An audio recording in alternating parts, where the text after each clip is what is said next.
Hey, guys. Happy Monday, happy Monday. I'm going to share a little funny with you. so, I started the intro music. I got ready for the video, and intro was done, and I was ready to go. And I started talking about all this stuff, and I gave you like this wonderful, great intro. And I realized I hadn't hit the go live button. So, we're gonna start over. I am Gabrielle Quinn from Quinn Interior Solutions, and you are on my channel. This is Gabby Reviews Live. What I do in this show is just bring you all things interior design, inspiration, information, and art. And I love sharing the passion that I have about design with all of you. So the more that I can talk about it, the better it is for me. But in the meantime, you're getting some good deets all mixed in. So I want to go ahead and get started for today. I have a little bit of a different episode for you guys today. So today we're going to review Dream Home Makeover that is on Netflix right now. It's a Netflix show that follows Studio McGee. And I don't know if you know who they are, but it's a husband and wife team who have an interior design business out in the Midwest. And we're going to review it in a little bit different of a way today. So typically what I do is just go through, and depending on what it is, I say, hey, this is great stuff. Here's some things that I think might have been opportunities for something a little bit different. Some stuff that I may not have loved so much, but can still appreciate from a design standpoint. But today's episode is slightly different because I'm specifically talking about how design, both Studio McGee and the Netflix show Dream Home Makeover relates to the Black community. And really answering the question whether or not it does or not. So before you guys get started, I already know. I know what month we're in. I know what we're doing. I know it's Black History Month, Blackity Black all day, and I have no problems with it. But I think it's really important to share this with people who are very interested in getting to understand what's going on with this show, and they're my Black people, my community. So the reason I decided to come at it from this angle was mainly because I have seen people talk about this show. I've seen people in different groups that I'm in, people on social media have come out and talked about how either they don't like the show because it's not for Black people, and I don't know why Netflix keeps doing this, or they have delayed watching it because they're like, this doesn't look like anything that I can take. I can't take any of this stuff with me. So what I decided to do is watch it for myself, give you guys my take on how this relates to the Black community, if it relates to the Black community, and if there's any value in watching this for us.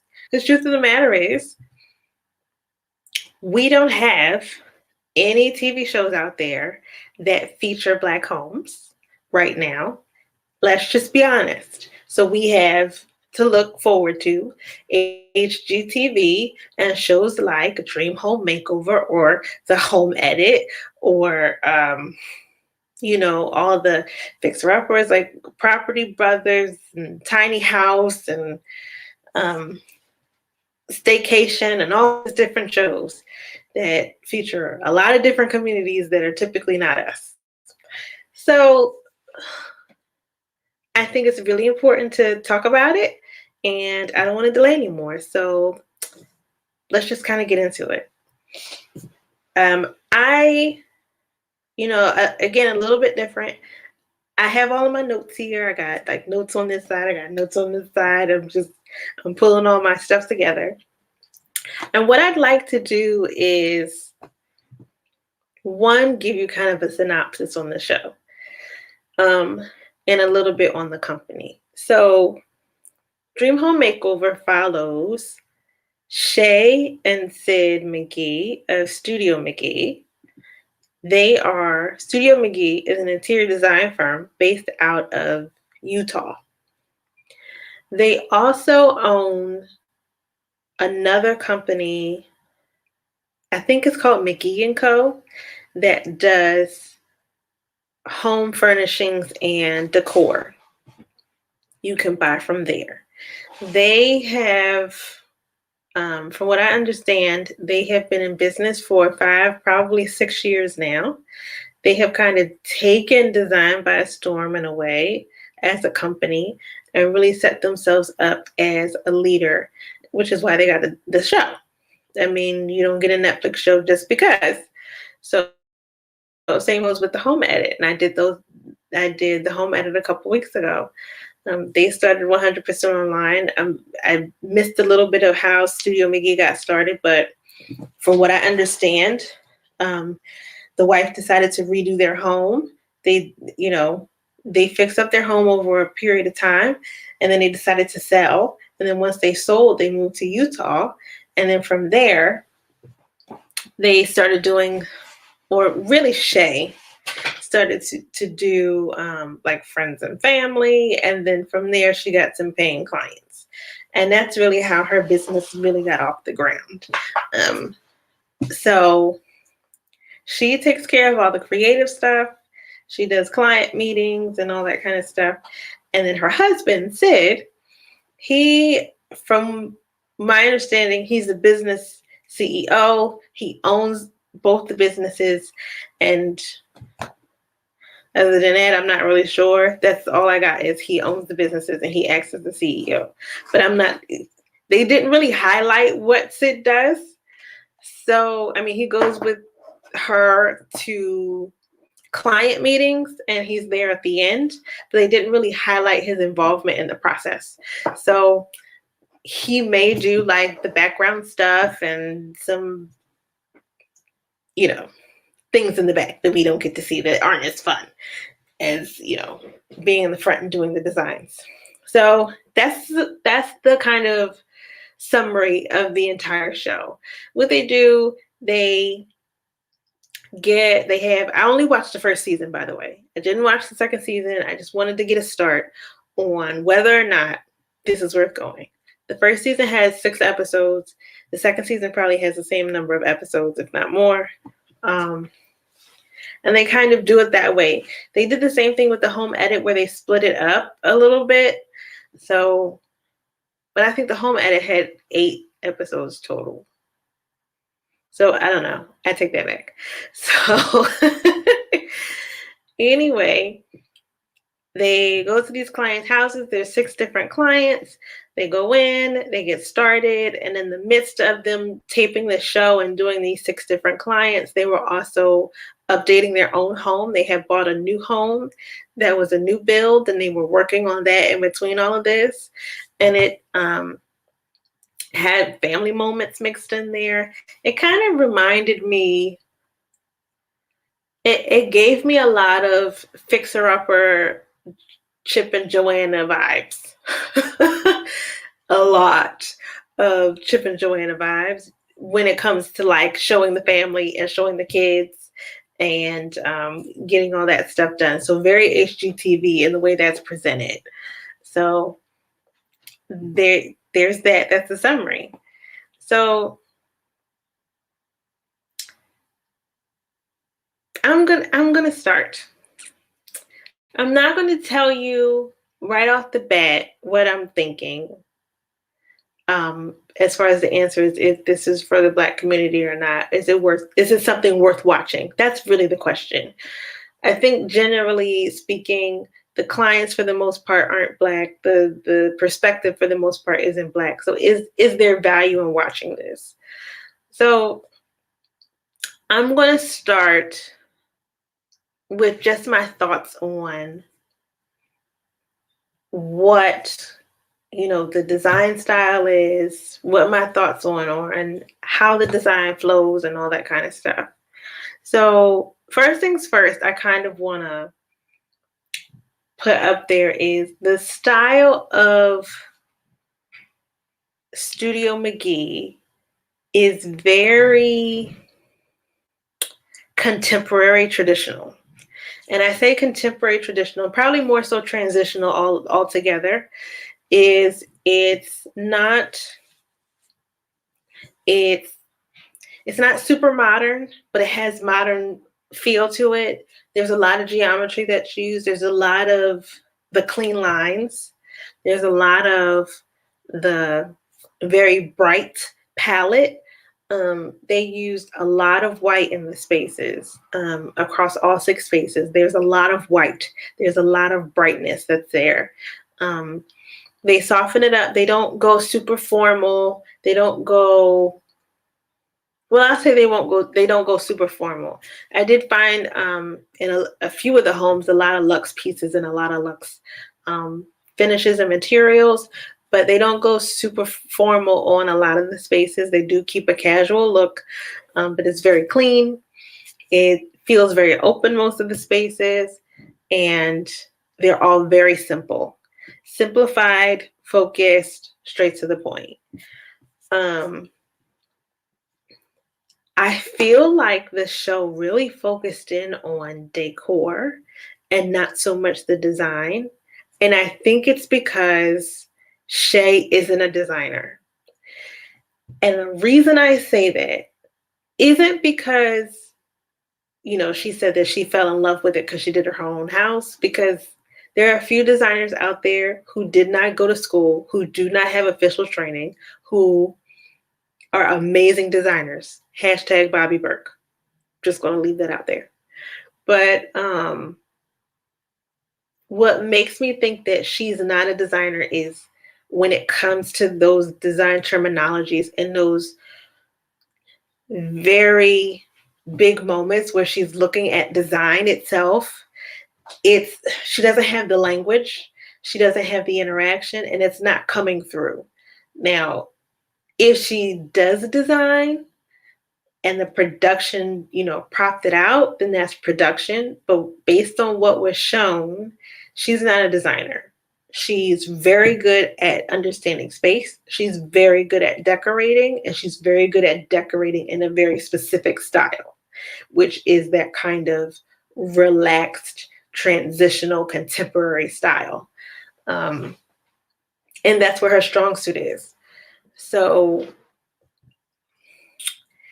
for me, from a design standpoint, it leaves some room for growth, but the designs themselves are beautiful.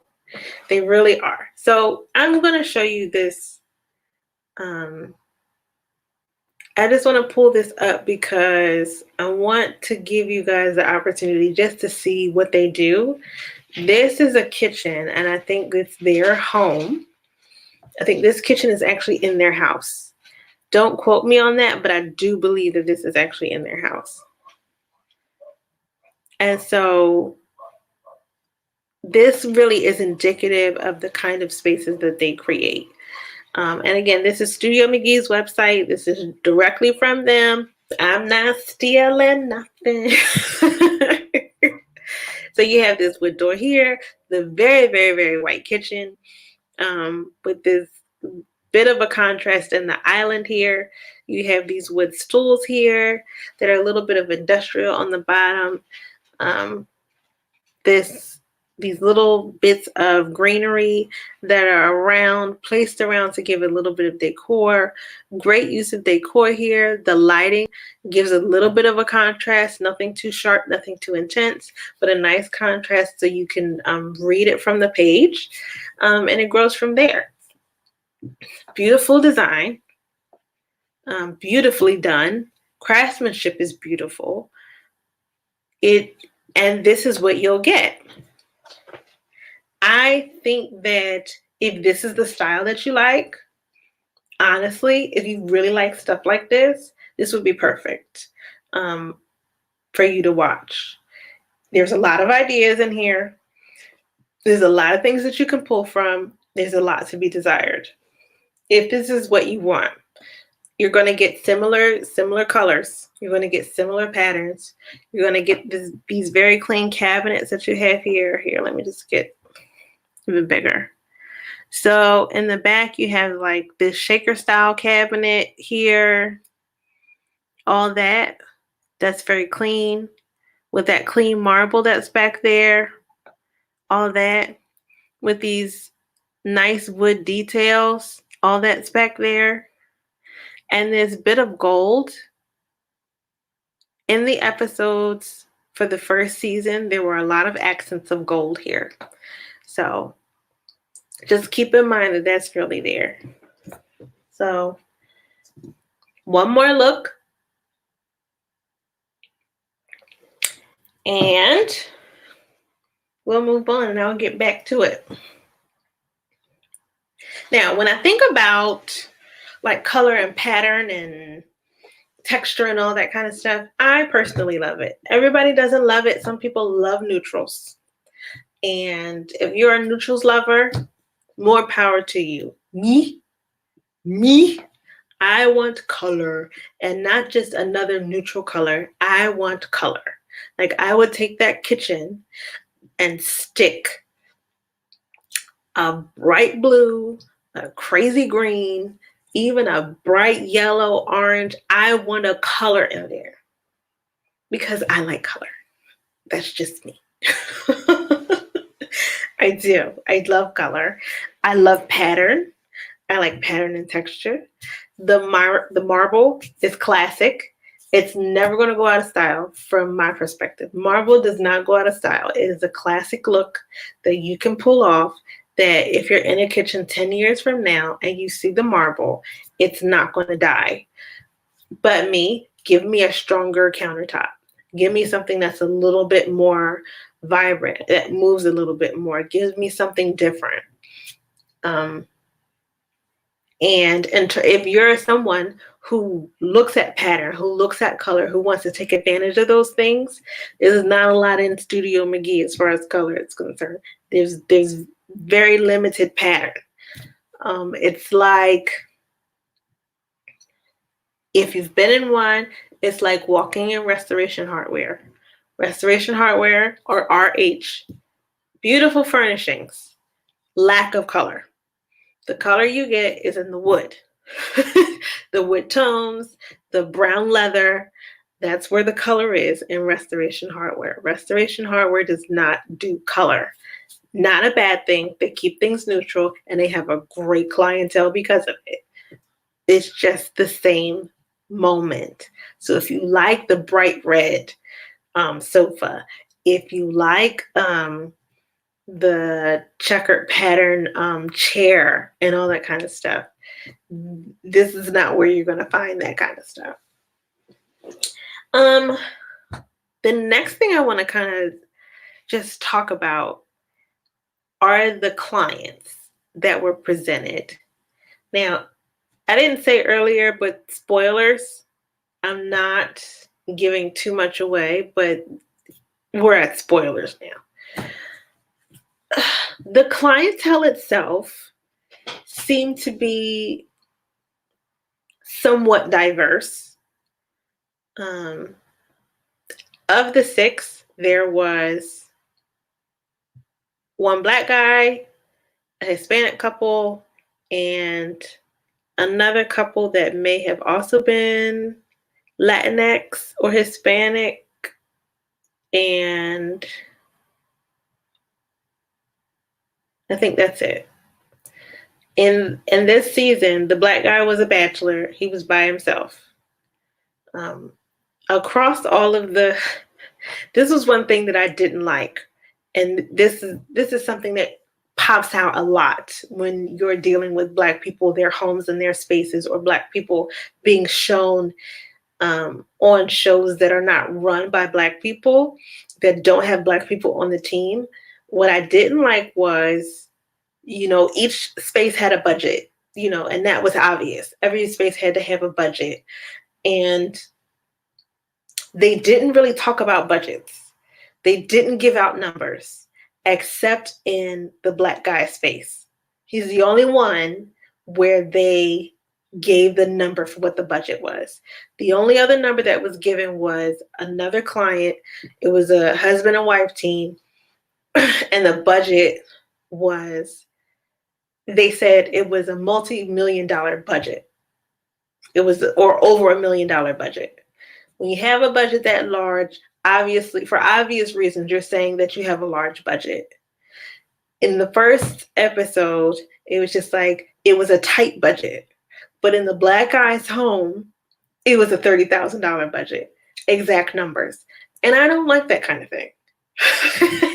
And the reason I don't like that kind of thing is because there's always something to kind of put Black people in a category of having less. And I feel like that's what they did here. Granted, it's Utah. Well, no, all the homes weren't in Utah. So I can't even say that. But the guy they showed, he was British. He'd moved to the States. He was living in the area. He had, a nice enough home. It was a nice home, but they didn't,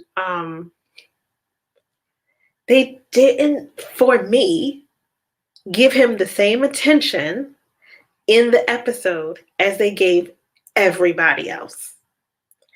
And I mean everybody else. Like, granted, he had a smaller space, and in his smaller space, he was doing a movie theater room, or just a movie room down in his basement. But they spent the majority of that episode focused on the owners of the company as opposed to focusing on the client. And that's the only episode where they did that. And I'm just like, you're telling me there was no content for you guys to pull from this guy's home, that you had to make it all about the owners, and he's the only Black guy? I mean, in that respect, I was disappointed. Now, I don't know if that was Studio McGee or if that was production, but that was a disappointment for me. There needs to be a lot better work done. We'll have to wait and see, because again, I didn't watch season 2. But that right there, that bothered me. It's just like, no. If we're going to give numbers for budgets, give all the numbers for all of the budgets. Give everybody's number, not just the Black guys. Okay.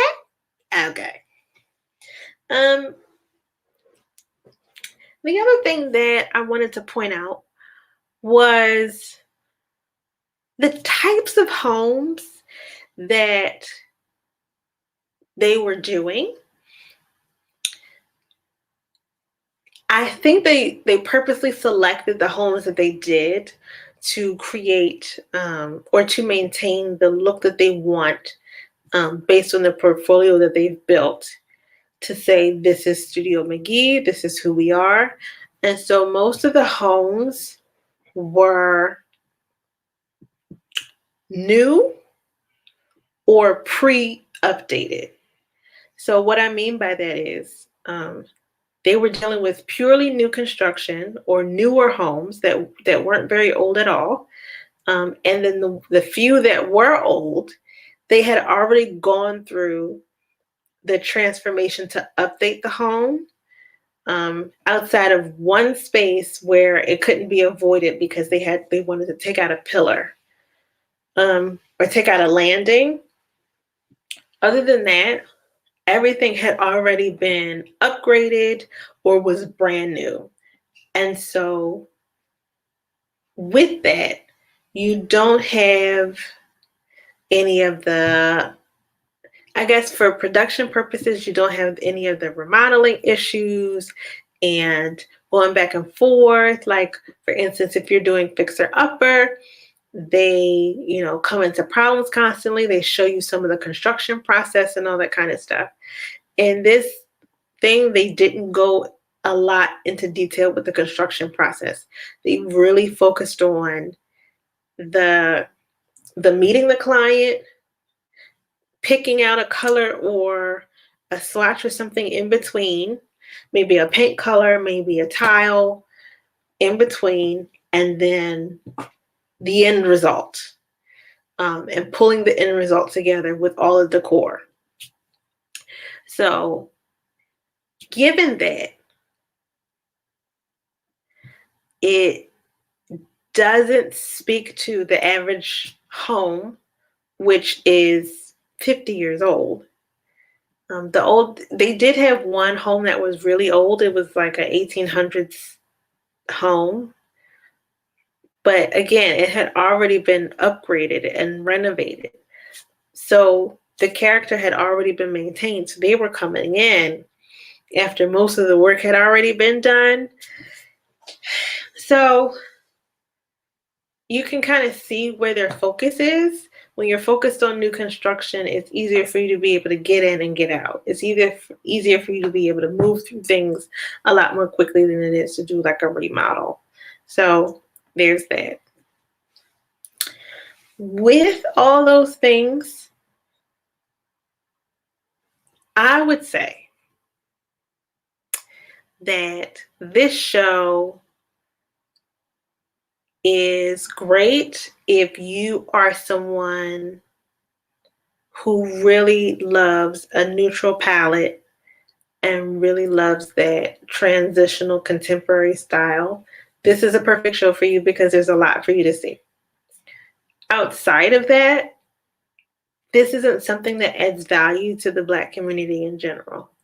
And the reason that I say this is because we as a community typically want more in our spaces. If we have a neutral palette, we want dramatic artwork. We want more pattern. We want to showcase a little bit more sculpture. We want to play around with textures a little bit more. And all that can be defined by individual people. But just in general, the focus is so European that it doesn't take into account other cultures and how they see things and what other cultures feel look good. And that's problematic because I can't see myself expanding and feeling myself fully because you're not able to communicate that. I felt like from a design standpoint, I felt like it was missing for any of those designers that wanted to see it. I felt like it was just super lacking. It really is an HGTV show. I have a feeling that the success of Studio McGee is really, well, let me correct myself. I 100% appreciate the work that they've done. Shay has a great eye, and I don't want to downplay her abilities. I don't want to make it sound like that she's not capable of doing things. She really does have a great eye. She can pull things together, and she's great at what she does. But I think the ability to upgrade a lot of these homes and really make them new is because of the assistance that she gets from people like her contractors or her design team who actually pull the design together. And I wish they had highlighted them more. Had they said, I think maybe in the first episode they mentioned a designer, but had they said outright, I have a team of people. I don't have all the stuff together, but I have a team of people and we work together and they help me put the designs together and I do this part and they do this part. I would have felt more comfortable with it. But she didn't do that. So it's not really upfront about what the process is and what she's actually doing. And I think it puts her team in a back burner in a way that I'm not in love with. Again, the spaces are amazing. They're beautiful, nice, clean lines, and I think that they read very well. I think they're very functional, and I find no fault in her design in general. I also am not going to take away from the obvious talent that Shay actually has and what Shay and Sid were capable of doing over the last 5-6 years, because everybody's not able to do that. I just don't think it's something that my people, my family, they can connect with. It's just not the same. And so it just leaves you kind of wanting to say to Netflix, to HGTV, to all these different people out there, the Black community has a voice about what they want their spaces to look like. Thank God for Black Interior Designers Network and the Black and Artist Designers Guild. They're pushing for the diversity and inclusivity in the public sector, but Black people have a voice, Black people have a path, and serving them is what's going to help propel this industry even further. And on a side note,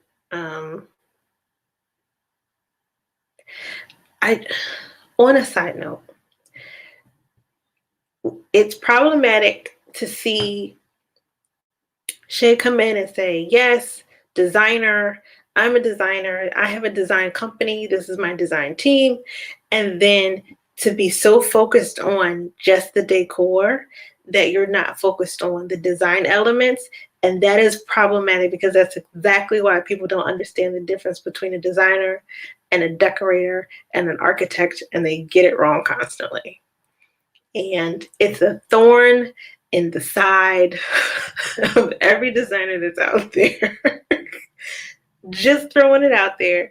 And that has nothing necessarily to do with Studio McGee. That is production. That is the way that it comes off. And it is problematic. Can we stop? Just saying. But that's where I am, you guys. If you love this style of thing, go for it. But in general, that's not something worth getting into. I'm gonna, I watch this stuff because I like design. I have a passion for design, and I'm gonna see past all of that. I'm gonna talk about it later, but I'm in it for the design. I'm in it for the end result. I want to know if I'm going to be excited, if I'm going to be bored, whatever. It's just watching a great movie. It's just watching everything unfold. But for you guys, I'd skip it if that's what you're thinking. Yes, it doesn't have enough for us, and there's more to be desired. So let's work that out. Tell me what you think. Go in the comments. Let's talk it out. And with that, I'm going to end. If you guys want to see more, don't forget to subscribe. Remember to like this video. And again, hit me up in the comments. Tell me what you think. And I'll see you next time. But bye for now.